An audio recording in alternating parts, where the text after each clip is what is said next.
Hello, everybody. Hello, and welcome. It is Saturday, so that means it's another episode of the Saturday Spiritualist.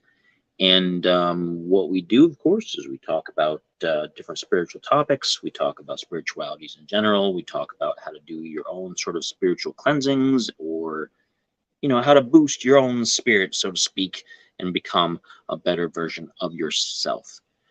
Hopefully, I'm just somebody who has opinions on things, and I talk about it. Make sure I got my camera centered there. Speaking of people who have opinions about things, one of the big cornerstones for some people's spiritual journey, and this can go one of a couple of different ways, is searching out for a mentor or a teacher or a guru, depending on your spiritual leanings. What is a guru, for people who don't know, is a Sanskrit term for a mentor, guide, expert, or master of certain knowledge or fields.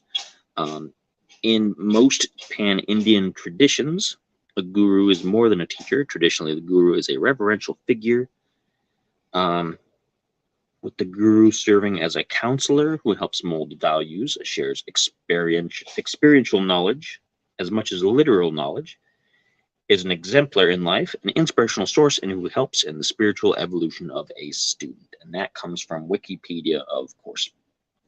Now, gurus traditionally are part of Buddhism and Hinduism and the Eastern traditions generally. And the reason they existed was because some long distance in the past, when certain mysteries or certain spiritual awakenings occurred, small groups decided that not everybody was ready for that kind of thing. Not everybody was ready to be enlightened, so to speak, or to be awoken from their slumber or their sleep or whatever.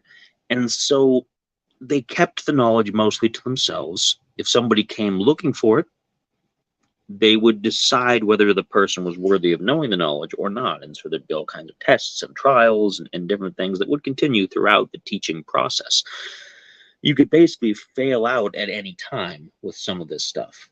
Some people still go to Tibet to study with the monks in the Himalayas. And, I don't know how effective that is these days. Some of those monks come down and they use technology. They're different than they used to be, and I don't know the structure of all of that these days. But we can take a modern equivalent with, we have a lot of people who advertise being spiritual guidance counselors, so to speak. There's spirit guides, which is supposed to be people who are spirits who help assist you on your journey. Jury's out. And there's people who are spiritual guides and mentors. And what this video is more going to be about, it's less going to be about, hey, why don't you go out and find one, and more about, be careful who approaches you with this kind of idea, because there are a lot of folks out there, some of them quite famous, some of them very rich, some of them who have a lot of followers already, who will say, oh yeah, we're going to help you on the spiritual path, you're going to grow and whatever, and it's basically all just a scam. Still messing with my camera here. And there's a lot of that. There's an awful lot of that. And that can lead to a few different things. It can just lead to basically you getting scammed, or it can even lead to cult activity. And I don't mean the occult. I don't mean stuff that people say is a cult. Oh yeah, those people go to the church down the way, it's a cult. I mean actual, brainwashing type Jim Jones kind of stuff. One of the key things, and this isn't an all or nothing Terminator either, and I'm gonna throw out some disclaimers once I get into this. One of the key things is, are these people advertising their services? And if they are advertising them, are they also offering to do their teachings by if you pay them. Now, I know many people personally who do like tarot readings and things like that, and they'll charge for those, and that's fine. They're small time. They're just, you know what, it's time out of their day, and they figure, you know what, I'll do a reading, I'll charge you for it. It's not that much. It's a little different. It's different than, say, going to be a part of an experience, having to pay up front or even after the fact, and then continuing to pay like a monthly payment or a stipend or something, you know? And some groups out there and some teachers will have a monthly fee and things of that nature, or they'll have like a 900 number like the old days, where they charge you by the minute to talk to you on the phone, and that's a little suspicious. If you're really an enlightened person and you are trying to help other people along the path, you don't really necessarily want to make them go broke. I mean, there is a core group of that's like, oh yeah, possessions are, you should let go of your possessions, and you should live a more simple life, and you don't need money, and you don't need this, so give me your money and everybody will be happy. And there's one thing to decide you want a simpler life and to give away possessions and to simplify, and it's another to give away all your money to the person telling you to do this. If they say, no, you should go up and you should give your money to a charity, you should go do this, you should do this, don't give me the money, give the, whatever. That's a little different. That's a little more trustworthy. But sometimes they also want to just kind of get you to give away all these things so you don't have any attachments to these things. So then you can form an attachment to them and their teachings, which can lead to cult activity. Now, that's not, again, a definite for sure going to happen. I don't want people getting paranoid and thinking anybody who offers to teach you spiritual things is going to take advantage of you. But there's a cat behind my TV. 1 second. Psst. Psst. Go on. Nope, can't be back there. Psst. Go on. Psst. Go on. Hey. Nope, go on. Go on, be mad at me. I know. The people are live on the show listening to me deal with a cat. Trying to show from my flat screen. It's life. It's real life. Now, you may ask, rightly so, you may say, well, Spider, you've been doing these things every week for, it's episode 19 now, for at least 19 weeks, with some breaks in between. Are you not a teacher of some kind? What is this all about? And I'm not really. I suggest things. And I give you guys some advice that I think works. But if it doesn't, I'm not going to be upset about it. I'm not going to tell you to send me your credit card number to continue getting episodes. I'm not going to tell you to, I might toss out, hey, you know what? I've got a PayPal address. Why don't you donate? That's if you want. That's not to continue getting content or to be part of some special thing. If you donate $4,000 and up, you'll be guaranteed a spot in the paradise. That's not what I'm about. I'm just trying to, when I say I'm trying to be helpful, I'm not saying that in a way that, but I'm different. It's clear I'm not asking you folks for anything. Just to watch. Maybe like, share, subscribe, etc. All that social media stuff. You do whatever you want with it. You can follow it or you can not follow it. I don't care. Do what you want. Pretty loud thump upstairs from my daughter's room. I hope she's okay. But that you have to be careful. You have to be careful of people who will charge for their services in ways that aren't just simply, oh yeah, I do the tarot readings, or I do a crystal thing, or I'll come and I'll cleanse your house for a certain fee, whatever. I know plenty of people who do that, and it's just because it takes time out of their day. It takes time that they could be doing for other things, so might as well charge for it. There's a phrase, of course, that was a central tenet from from the second modern Christian Bale Batman movie, said by Heath Ledger's Joker, which is one of the greatest Jokers of all time. And I won't even argue with you about it. It's just fact. Controversy. And his character says, if you're good at something, never do it for free. And that's seems to be the philosophy to people who want to be part of the parent, or not the parent, part of the teacher-student relationship as far as the spiritual world goes. And you have to be wary of that kind of thing. A lot of times it's just somebody trying to make a quick buck off you. It's the equivalent of somebody of going to a carnival and there's an old gypsy woman or whatever, and they've got the crystal ball and they say, oh, read your palm and you will meet a dark stranger. Oh, it's the curse of the wolf. You're a werewolf now. And then that movie plays out. But there's always the potential, especially if it's a person that has a large following and has a lot of people that they gather around. They can be a very charismatic person. If they're asking you to do things for them or to pay them regularly or something like that, plus having groups of people, presumably they're asking all of them the same thing, I'd be careful. I'd be careful.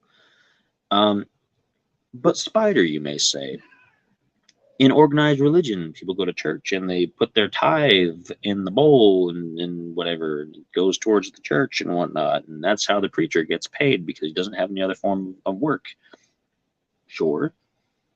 But a lot of that is supposed to go back into the church, like the building or the teaching or something. It's not supposed to just, the guy's not supposed to get rich off it. They do. We have many, many, many, many people like that who get rich off that kind of thing. Like we've talked about Mr. Ernest Angley, however you say his last name, on the show before. Rob had been to his church before and has firsthand experience of how his miracles and things didn't happen.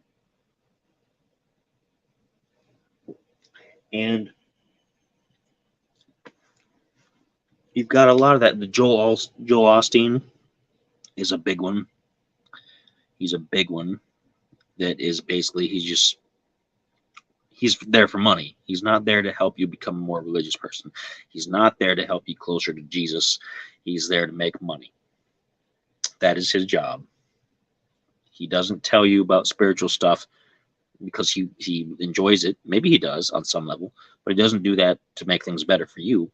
He does that to make things better for him. So, big or small, be careful of who you recruit to help teach you the mysteries. And this is kind of a sticking point as to why I didn't. Well, it's one of the reasons. It's one of the reasons why I, being a left-hand path aspected person, did not join up with the Temple of Set.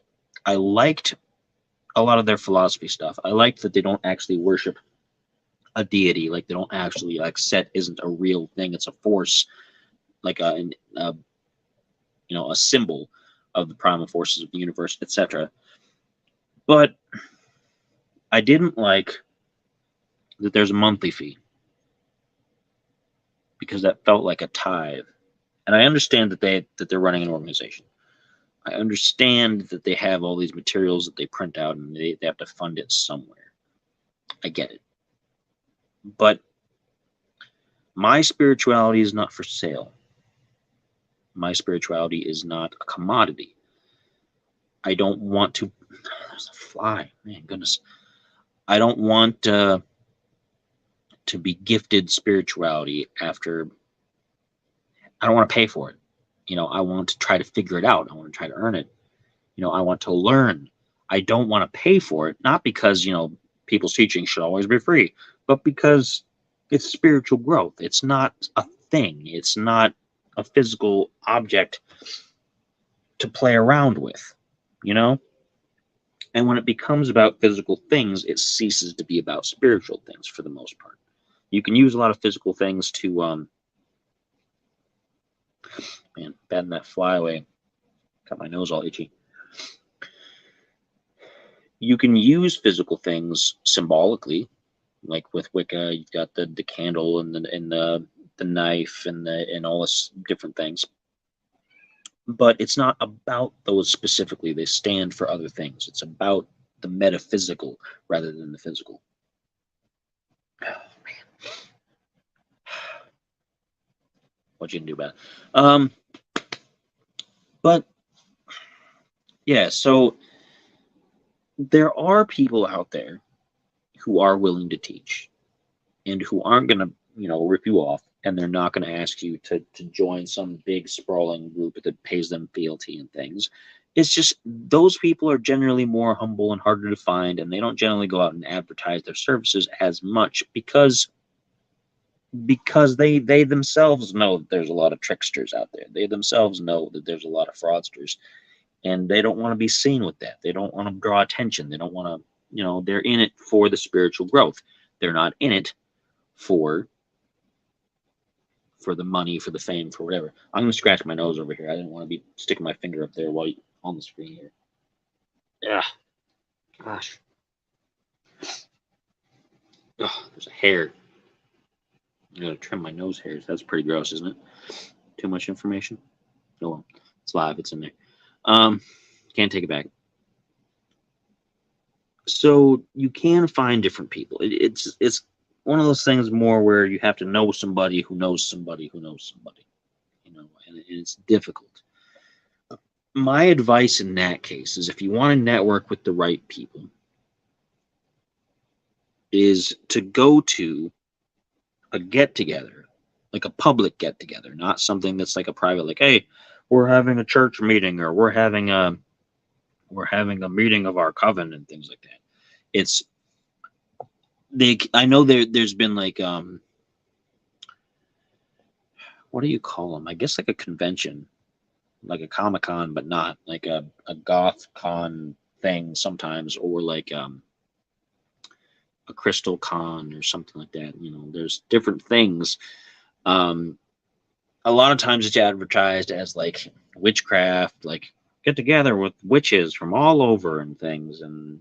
But sometimes you can go and you can find some people who are interested in some of the other esoteric things about it, who aren't into like the whole image and all that kind of thing. And you can do some networking and get some hookups there. Not hookups like that's an entirely different thing. That's an entirely different show. I'm not giving you that advice. You take your own risks with that.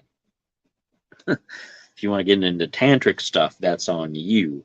I ain't telling you nothing. Okay. But you can do networking, you can get a hold of people, and make sure you can talk to people face to face, get their expressions, get their tone of voice and things. There's been plenty of times over the years where people could go on message boards over the internet or like Facebook groups and they could connect with people, but you don't really know somebody that way. And I'd caution you against meeting up with somebody that you met on Facebook if you can't meet them in a public place also, you know? And that when I mean public, I mean very public. I mean like a place where there's, oh gosh, easy access to the outdoors, where there's plenty of people going through, where, nobody's going to get abducted or anything like that, because safety is a primary concern in any event. I mean, always be careful. I do buy and sell stuff sometimes. Like I'll buy stuff from people off of Facebook Marketplace, and there's been a couple of times where I've had to go and meet them at a location, and I always negotiate a wide open spot, like a store parking lot, when it's open and there's going to be people there or something, to make sure that for my own safety. I mean, I'm not afraid of somebody trying to jump me, but I don't want to push my luck. I've got my wallet. Obviously, if I'm going to buy something, I don't want to get taken advantage of. I don't want someone to think that they're going to steal my car or something, so it's the same thing. If you're going to go find somebody who's a teacher or a group or whatever, and you're going to do some networking spiritually, then make sure that you play it safe. Be careful, right?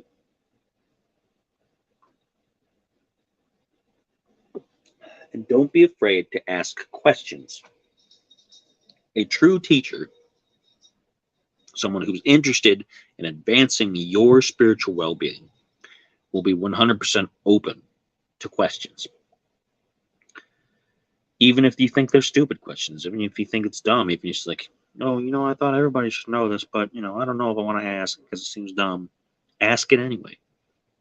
If they lose patience with you, if they tell you, no, all your answers are in this pamphlet, all your answers are in this book, all your answers are in my DVD program, if that's the answers you're getting, that's a red flag. That's like, hey, no, you got to be willing one-on-one to connect.